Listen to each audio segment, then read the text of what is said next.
आप देख रहे हैं समय न्यूज, आवाम की आवाज। कोंचरा ग्राम के सुरेंद्र गुप्ता परिवार द्वारा आयोजित श्रीमद् भागवत कथा पितृमोक्ष ज्ञान यज्ञ के कथा में व्यासपीठ दशरथ नंदन महाराज श्री धाम बनारस जी ने कृष्ण जन्मोत्सव का प्रसंग सुनाया। इस दौरान कथा व्यास ने कहा कि श्रीमद् भागवत कथा मोक्ष का साधन है। श्रवण मात्र से जीव को पुण्य प्राप्त होता है। भगवान किसी के साथ भी अन्याय नहीं होने देते और जो प्रारब्ध हम पिछले जन्म का लेकर आए वो हमें भोगना पड़ता है, चाहे मुस्कुराकर भोगे या फिर रोकर। उन्होंने कहा कि भगवान को प्रेम से पुकारने पर वो अपने भक्तों के लिए दौड़े चले आते हैं। सबसे पहले तो आपको धन्यवाद। और ये अत्यंत सौभाग्य का माहौल है, समय है, क्योंकि यहाँ कथा करके ऐसा लग रहा है मानो साक्षात वृंदावन की ही ये भूमि तैयार हो गई हो।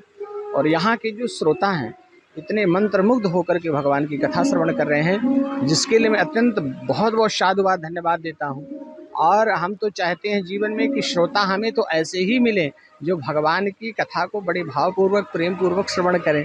इसी से जीवन में कल्याण है उनके। बिल्कुल बिल्कुल बिल्कुल, इसमें कोई असंभव ही नहीं है या संशय ही नहीं है, क्योंकि यहाँ जितने श्रोता बैठे बड़े भाव से ही कृष्ण प्रेमी हैं और वो सब कृष्ण का ही सुंदर जो है दर्शन करने की लालसा लेकर के बैठे।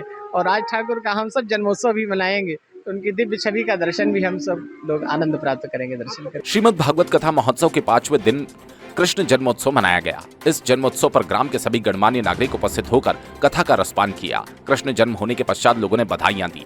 पंडित दशरथ नंदन ने बताया, भागवत कथा हमें जिंदगी जीने का सलीका सिखाती है। न केवल मानव बल्कि जीव जंतु से भी प्यार करना हमें सिखाती है, क्योंकि हमारे धर्म ग्रंथ पर लिखा भी है, सर्वे संतु सुखिना सर्वे संतु निरामया।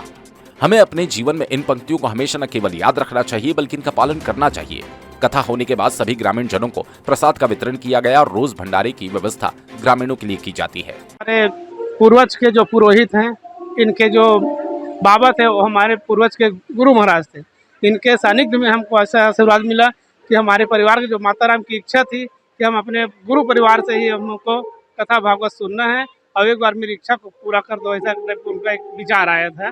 तो उनको महाराज जी संकल्पित करके उनको हमको पूरा परिवार को, ग्रामवासी को, हमारे इष्ट मित्र सबको भागवत सुनाने के लिए एकदम इच्छुक और तुरंत तत्पर हो, हमारा निवेदन तुरंत स्वीकार कर लिए। बेल गहना से रवि राज रजक की रिपोर्ट।